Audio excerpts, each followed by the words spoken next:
इस वीडियो में BSc second year में derivation of Gibbs phase rule तथा application of phase rule on one component system like hide water system, sulphur system and carbon dioxide system पर discuss करेंगे। तो सबसे पहले Gibbs प्रावस्था नियम की व्युत्पत्ति। माना कि कोई विषमांगी तंत्र है जिसमें साम्यावस्था पर प्रावस्थाओं की संख्या p है, घटकों की संख्या c है तथा स्वतंत्रता कोटि या चरों की संख्या f है। चूँकि हम जानते हैं कि तंत्र की अवस्था ताप व दाब पर निर्भर करती है, अतः तंत्र में दो चर ताप व दाब तो होंगे ही। और यदि किसी प्रावस्था में घटकों की संख्या c हो तो एक घटक को छोड़कर अन्य घटकों की सांद्रता का संगठन ज्ञात हो तो उस एक घटक की सांद्रता ज्ञात की जा सकती है। अतः c घटक वाली प्रावस्थाओं में सांद्रता चरों की संख्या होगी c-1। अतः p प्रावस्था वाली तंत्र में सांद्रता चरों की संख्या हो जाएगी p(c-1). चूँकि तंत्र में दो चर ताप व दाब फिक्स हैं, अतः तंत्र में कुल चरों की संख्या हो जाएगी p(c-1+2). चूँकि हम जानते हैं कि ऊष्मागतिकी के अनुसार जब कोई विषमांगी तंत्र स्थिर दाब व ताप पर साम्यावस्था में होता है तो उसका प्रत्येक अवस्था में दिए गए घटक का रासायनिक विभव समान होगा। यदि एक घटक तीन प्रावस्थाओं में है तो इसके लिए दो समीकरण प्राप्त होते हैं। इसी प्रकार p प्रावस्थाओं में होने पर p-1 समीकरण प्राप्त होंगे तथा c घटकों के होने पर समीकरण c(p-1) समीकरण होंगे। अतः यहाँ से हमें ज्ञात चरों की संख्या प्राप्त होगी जो कि c(p-1) है। चूँकि समीकरण 1 से कुल चरों की संख्या p(c-1+2) है, अतः अज्ञात चरों की संख्या ज्ञात करने के लिए कुल चरों की संख्या में से कुल ज्ञात चरों की संख्या को घटा देंगे, जिससे हमें अज्ञात चरों की संख्या ज्ञात हो जाएगी जो कि c-p+2 होगी। अतः तंत्र को पूर्णतः अभिव्यक्त करने के लिए इन ज्ञात चरों की संख्या ही तंत्र की स्वतंत्रता कोटि के समान होगी, जिसे f से डिनोट किया जाता है। अतः f बराबर c-p+2। यही गिब्स फेज रूल कहलाता है, गिब्स प्रावस्था का नियम कहलाता है, जिसे गिब्स ने प्रतिपादित किया था 1876 में। नाउ अब डिस्कस करेंगे कि प्रावस्था नियम के अनुप्रयोग। तो एक घटक तंत्र के उदाहरण हैं water system, sulphur system and carbon dioxide system. चूँकि एक घटक तंत्र है तो यहाँ c का मान 1 होगा। अतः गिब्स प्रावस्था नियम f बराबर c-p+2 से यहाँ मान रखने पर f बराबर 3-p प्राप्त होगा। जो कि किसी भी तंत्र में प्रावस्थाओं की न्यूनतम संख्या 1 हो सकती है, अतः यहाँ से f का अधिकतम मान 2 प्राप्त हो सकता है। एक घटक तंत्र को प्रावस्था आरेख में दो अक्षों ताप व दाब के द्वारा प्रदर्शित किया जाता है तथा इस आरेख को टेम्परेचर प्रेशर डायग्राम भी कहते हैं। और एक घटक तंत्र में अधिक से अधिक 3 प्रावस्थाएं साम्य में रह सकती हैं। ये जल तंत्र के लिए फेज डायग्राम है, जिसमें दाब व ताप के मध्य एक आरेख बनाया गया है। चूँकि वाटर सिस्टम एक वन कंपोनेंट सिस्टम है, अतः इसकी 3 प्रावस्थाएं होंगी, बर्फ, जल व वाष्प, जिसमें बर्फ ठोस, जल द्रव व वाष्प गैस है। इसमें वक्र OA जो कि ठोस व साम्य को प्रदर्शित करता है तथा इसे ऊर्ध्वपातन वक्र कहते हैं। वक्र OB जो कि द्रव व साम्य को प्रदर्शित करता है तथा इसे वाष्प वक्र कहते हैं तथा वक्र OC जो कि गलन वक्र है तथा ये ठोस द्रव साम्य को प्रदर्शित करता है। तथा इसमें एक वक्र OA' है जो कि अति शीतलन वक्र को प्रदर्शित करता है तथा इसमें क्षेत्र AOC जिसमें ओनली बर्फ है तथा BOC जिसमें ओनली जल है तथा AOB जिसमें ओनली वाष्प प्रेजेंट है तथा O बिंदु त्रिक बिंदु कहलाता है, जिस पर तीनों प्रावस्थाएं बर्फ, जल व वाष्प साम्यावस्था में होती हैं। तो वक्र OA ठोस व साम्य को प्रदर्शित करता ऊर्ध्वपातन वक्र है। इसमें ठोस और वाष्प साम्यावस्था में है, अतः यहाँ प्रावस्थाओं की संख्या हो गई 2। चूँकि ये एक घटक तंत्र है तो घटकों की संख्या हो गई 1, अतः प्रावस्था नियम से एफ बराबर सी माइनस पी प्लस 2 से यहाँ स्वतंत्रता की कोटियों की संख्या 1 प्राप्त होगी। अतः हम कह सकते हैं कि तंत्र को पूर्णतः अभियुक्त करने के लिए केवल एक चर या तो दाब या ताप की आवश्यकता होगी। सेकंड है वक्र ओबी। यह है द्रव्यवात साम्य को प्रदर्शित करता है। इसे जल का वास्तव वक्र कहते हैं। यहाँ भी जल और वाष्प साम्यावस्था में अतः प्रावस्थाओं की संख्या 2, घटकों की संख्या 1, अतः यहाँ भी स्वतंत्रता कोटियों की संख्या 1 प्राप्त होगी। यह भी एक चर तंत्र होगा। इसी प्रकार वक्र ओसी में भी प्रावस्थाओं की संख्या 2 है, जो कि बर्फ व जल है, तथा घटकों की संख्या 1 होने से यहाँ भी स्वतंत्रता कोटियों की संख्या 1 प्राप्त होगी। अतः वक्र ओसी पर भी तंत्र एक तो तंत्र होगा। वक्र ओएडेस जो कि अति शीतलन वक्र है, यहाँ पर जल और वाष्प दो प्रावस्थाएं उपस्थित है, परंतु जल यहाँ मित स्थायी साम्यावस्था में होता है। सेकंड है कि वक्रों से घिरे क्षेत्र कौन कौन से हैं। क्षेत्र एओसी में केवल प्रावस्था ठोस है, अतः प्रावस्थाओं की संख्या 1, घटकों की संख्या 1, अतः यहाँ से स्वतंत्रता कोटियों की संख्या 2 होगी। अतः तंत्र को पूर्णतः व्यक्त करने के लिए 2 निर्देशांकों की आवश्यकता होगी, जो कि ताप व दाब है। अतः इस क्षेत्र में तंत्र द्विचर तंत्र होगा। इसी प्रकार क्षेत्र एओबी में प्रावस्था केवल वाष्प है, अतः यहाँ से भी स्वतंत्रता कोटियों की संख्या 2 प्राप्त होगी।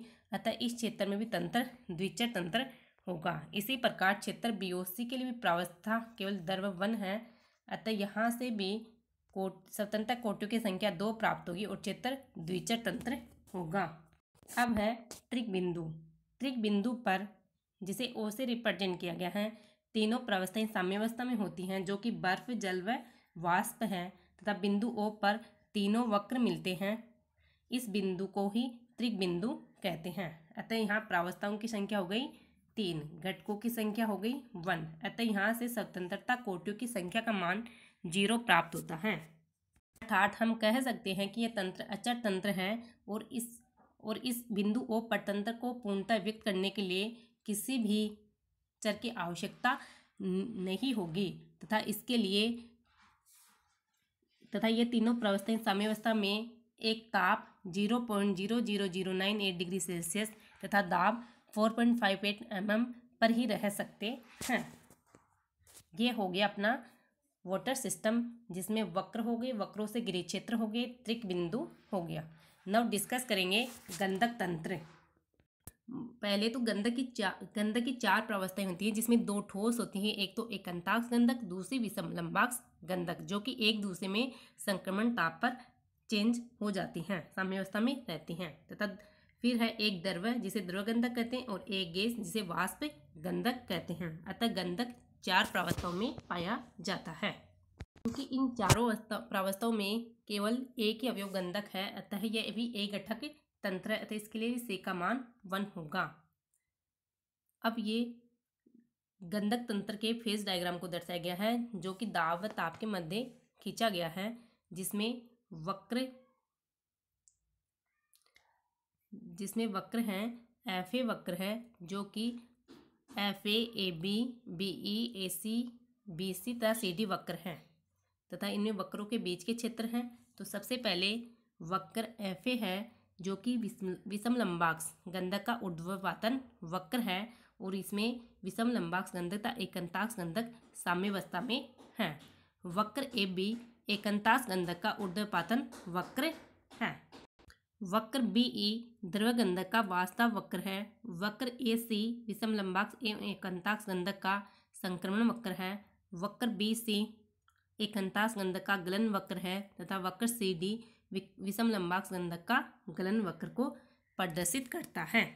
इसमें क्षेत्र हैं, एक तो एफ ए सी डी के बाईं ओर का क्षेत्र, एफ ए बी के नीचे का क्षेत्र, ई बी सी डी के दाईं ओर का क्षेत्र, ए बी बी सी तथा ए सी वक्र द्वारा घिरा क्षेत्र। और इसमें त्रिक बिंदु हैं, बिंदु ए, बिंदु बी, बिंदु सी तथा बिंदु ओ, जो कि मित स्थायी साम्यावस्था में है। अब इसमें वक्र, सबसे पहले वक्र एफ ए, जहाँ पर एस आर व एस वी साम्यावस्था में है, अतः यहाँ पर प्रावस्थाओं की संख्या हो गई 2, और चूंकि एक घटक तंत्र है तो हो गया 1। तो स्वतंत्र तो कोटियाँ हो जाएंगी C - P + 2 रूल से यहाँ से हमें मान प्राप्त होगा कि 1 - 2 + 2 जो कि 1 है।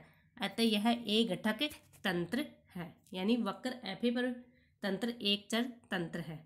इसी प्रकार वक्र ए बी जो कि एकांतांश गंधक का ऊर्ध्वाधर वक्र है, जहां पर एस एम ये क्या है, एस एम, यहाँ पर एस एम व एस वी साम्यावस्था में होंगी और यहाँ पर भी वही दो प्रावस्थाएं हैं, तथा घटकों की संख्या 1 है। अतः यह भी एक चर तंत्र को ही प्रदर्शित करेगा। वक्र बी जो कि द्रवगंधक का वास्तव वक्र है, यहाँ एस एल व एस वी साम्यावस्था में है, अतः यह भी एक चर तंत्र को प्रदर्शित करता है। इसी प्रकार वक्र ए सी जो कि विषमलंबाक्ष एकांतांश गंधक का संकर्ण वक्र है, यहाँ पर एस आर व एस एम साम्यावस्था में है, यानी विषमलंबाक्ष गंधक व एकांतांश गंधक साम्यावस्था में है। अतः यह भी P = 2 C = 1 से यह भी एक चर तंत्र को ही प्रदर्शित करेगा। इसी प्रकार वक्र बी सी जो कि एकांतांश गंधक का गलन वक्र है, जिसमें एस एम तथा एस एल साम्यावस्था में है, अतः यहाँ से स्वतंत्रता कोटियों का मान 1 प्राप्त होगा। अतः इस वक्र बी सी पर तंत्र एक चर तंत्र होगा। इसी प्रकार वक्र सी डी जो कि विषमलंबाक्ष गंधक का गलन वक्र है, जिसमें एस आर व एस एल साम्यावस्था में है, जहाँ एस आर विषमलंबाक्ष गंधक को तथा एस एल द्रवगंधक को प्रदर्शित करता है, तथा यहाँ से भी स्वतंत्रता कोटियों की संख्या 1 प्राप्त होगी। अतः वक्र सी डी पर भी तंत्र एक चर तंत्र होगा। अब क्षेत्र के बारे में डिस्कस करेंगे। तो एफ ए सी डी के बाईं ओर के क्षेत्र में ओनली एस आर प्रेजेंट है, यानी विषमलंबाक्ष गंधक प्रेजेंट है। अतः यहाँ इस क्षेत्र में प्रावस्थाओं की संख्या हो जाएगी 1 तथा घटकों की संख्या भी हो जाएगी 1। अतः यहाँ से स्वतंत्रता कोटियों का मान F = 2 प्राप्त होगा। अतः इस क्षेत्र में तंत्र द्विचर तंत्र होगा, तथा तंत्र को पूर्णतः अभिव्यक्त करने के लिए दोनों चरों ताप व दाब की आवश्यकता होगी। इसी प्रकार एफ ए बी के नीचे का क्षेत्र डायग्राम से स्पष्ट है कि एफ ए बी के क्षेत्र के नीचे ओनली वाष्प गंधक प्रेजेंट है, अतः इसमें प्रावस्थाओं की संख्या होगी 1 और घटकों की संख्या 1 है। तो यहाँ से भी स्वतंत्रता कोटियों की संख्या 2 प्राप्त होगी तथा तंत्र द्विचर तंत्र होगा। इसी प्रकार ई बी सी डी के दाईं ओर का क्षेत्र, चूंकि डायग्राम से स्पष्ट है कि ई बी सी डी के दाईं ओर के क्षेत्र में ओनली लिक्विड द्रवगंधक प्रेजेंट है, अतः प्रावस्थाओं की संख्या हो गई। अतः यहाँ से भी स्वतंत्रता कोटियों की संख्या 2 प्राप्त होगी तथा यह भी द्विचर तंत्र होगा। ए बी बी सी तथा ए सी से घिरे क्षेत्र में एकांतांश गंधक प्रेजेंट है, तथा यहाँ भी प्रावस्थाओं की संख्या हो गई 1, घटकों की संख्या हो गई 1। तो यहाँ से भी स्वतंत्रता कोटियों की संख्या 2 प्राप्त होगी और तंत्र द्विचर तंत्र होगा। करेंगे कि त्रिक बिंदु ए पर 3 वक्र एफ ए बी ए तथा सी ए मिलते हैं, तथा इस पर एक तो एस आर एस एम तथा एस वी तीनों साम्यावस्था में होती हैं। अतः यहाँ P = 3 और C = 1। अतः गिब्स प्रावस्था रूल से यहाँ F = 0 प्राप्त होगा। अतः कह सकते हैं कि तंत्र अचर तंत्र है तथा एक निश्चित ताप जो कि 95.6 डिग्री सेल्सियस तथा निश्चित दाब 0.006 mm पर ही संभव है। इसी प्रकार त्रिक बिंदु B जिस पर भी 3 वक्र ए बी ई बी तथा सी बी मिलते हैं, तथा इसमें भी एस आर एस एल तथा इसमें एस एम एस एल व एस वी तीनों प्रावस्था साम्यावस्था में है, तथा यह भी एक तंत्र अचर तंत्र होगा तथा इसमें एक निश्चित दाब 0.04 mm तथा ताप 120 डिग्री सेल्सियस होगा। इसी प्रकार बिंदु सी भी त्रिक बिंदु को रिप्रेजेंट करता है, जो कि 150 डिग्री सेल्सियस ताप तथा 1290 वायुमंडलीय पर संभव है। स्टेप बिंदु ओ पर मित स्थायी साम्य वक्र एओ बीओ तथा सीओ मिलते हैं, तथा यहाँ पर एस आर एस एल तथा एस वी साम्यावस्था में होती है, तथा यह मित स्थायी त्रिक बिंदु है जो कि 114 डिग्री सेल्सियस ताप व 0.03 mm दाब पर संभव है। प्रावस्थाओं की संख्या 3 होने से यह भी एक अचर तंत्र, इस बिंदु पर तंत्र अचर तंत्र होता है। नाउ डिस्कस करेंगे CO2 तंत्र। कार्बन डाइऑक्साइड तंत्र भी एक घटक तंत्र को रिप्रेजेंट करता है तो इसका प्रावस्था आरेख जल तंत्र के समान ही है, लेकिन इसमें गलन वक्र का झुकाव जल तंत्र के विपरीत है। इसमें वक्र ओ ए ऊर्ध्वपातन वक्र को प्रदर्शित करता है, वक्र ओ बी वास्ता वक्र को तथा वक्र ओ सी द्रव के गलन वक्र को प्रदर्शित करता है। इसमें वक्र ओ ए पर CO2 सॉलिड तथा CO2 गैस साम्यावस्था में है, अतः प्रावस्थाओं की संख्या हो गई 2, चूंकि घटकों की संख्या 1 है, अतः यहाँ से स्वतंत्रता कोटियों की संख्या 1 प्राप्त होगी। अतः वक्र ओ ए पर तंत्र एक चर तंत्र है, अर्थात किसी एक चर को जैसे ताप या दाब को फिक्स करने की आवश्यकता है। को फिक्स करने पर दूसरा चर अपने आप स्वतः ही फिक्स हो जाएगा। वक्र ओ बी जो कि द्रव CO2 का वास्तव वक्र है था, इस पर दो प्रावस्थाएं CO2 लिक्विड तथा CO2 गैस साम्यावस्था में है, अतः यहाँ P बराबर 2 तथा C बराबर 1 प्राप्त होगा, अतः यहाँ स्वतंत्रता कोटियों की संख्या 1 प्राप्त होगी।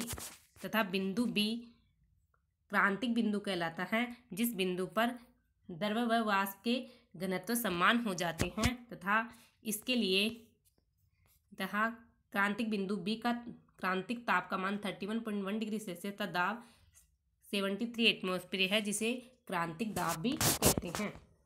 इसी प्रकार वक्र ओ सी जिसमें CO2 सॉलिड तथा CO2 लिक्विड साम्यावस्था में है तथा यह ठोस CO2 का गलन वक्र कहलाता है।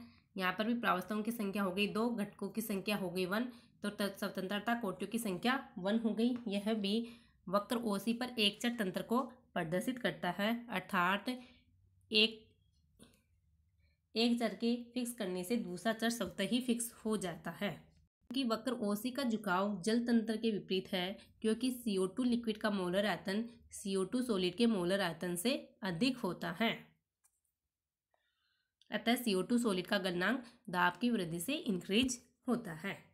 डिस्कस करेंगे वक्रों से घिरे क्षेत्र। तो इसमें हम वक्र AOC के बाईं ओर का क्षेत्र, वक्र AOC के बाईं ओर के क्षेत्र में केवल ठोस CO2 विद्यमान है, अतः प्रावस्थाओं की संख्या हो गई 1, घटकों की संख्या हो गई 1, अतः यहाँ से स्वतंत्रता कोटियों की संख्या गिब्स रूल F बराबर C माइनस P प्लस 2 से F का मान 2 प्राप्त होगा, अतः इस क्षेत्र में तंत्र द्विचर तंत्र होगा। इसी प्रकार वक्र AOB के नीचे का क्षेत्र जिसमें वाष्प CO2 प्रेजेंट है, इस क्षेत्र में भी तंत्र द्विचर तंत्र होगा, क्योंकि प्रावस्थाओं की संख्या हो गई 1 और घटकों की संख्या हो गई 1। इसी प्रकार वक्र OB तथा OC से घिरा क्षेत्र यानी BOC जिसमें भी ओनली केवल लिक्विड CO2 प्रेजेंट है, अतः इसमें भी प्रावस्थाओं की संख्या हो गई 1 और घटकों की संख्या हो गई 1, अतः गिब्स रूल से F बराबर C माइनस P प्लस 2 से यहाँ से स्वतंत्रता कोटियों की संख्या 2 प्राप्त होगी, अतः इस क्षेत्र में तंत्र द्विचर तंत्र होगा। नेक्स्ट है त्रिक बिंदु O। त्रिक बिंदु O पर तीनों वक्र OA, OB तथा OC मिलते हैं। इस बिंदु को त्रिक बिंदु कहते हैं। इस पे तीनों प्रावस्थाएं सॉलिड CO2, लिक्विड CO2 तथा वेपर CO2 साम्यावस्था में होती हैं, अतः प्रावस्थाओं की संख्या कितनी हो गई 3 और घटकों की संख्या हो गई 1, अतः स्वतंत्रता कोटियों की संख्या F बराबर C माइनस P प्लस 2 से यहाँ 0 प्राप्त होगा, अर्थात इस त्रिक बिंदु O पर तंत्र अचर तंत्र होगा, जो कि एक निश्चित ताप -56.6 डिग्री सेल्सियस तथा एक निश्चित दाब 5.11 एटमॉस्फेयर ही पर ही संभव है। मोस्ट इम्पोर्टेंट क्वेश्चन है कि एक वायुमंडलीय दाब पर CO2 सॉलिड का क्या आचरण होता है। क्योंकि डायग्राम से स्पष्ट है कि CO2 तंत्र में त्रिक बिंदु O 5.111 एटमॉस्फेयर जो कि 1 एटमॉस्फेयर से ऊपर है, अतः जब CO2 सॉलिड को गर्म किया जाता है तो ये डायरेक्ट ही CO2 गैस में परिवर्तित हो जाती है, अतः एक वायुमंडलीय दाब पर CO2 की लिक्विड स्टेट प्रेजेंट नहीं होती है। इसी कारण सॉलिड CO2 को शुष्क बर्फ कहते हैं।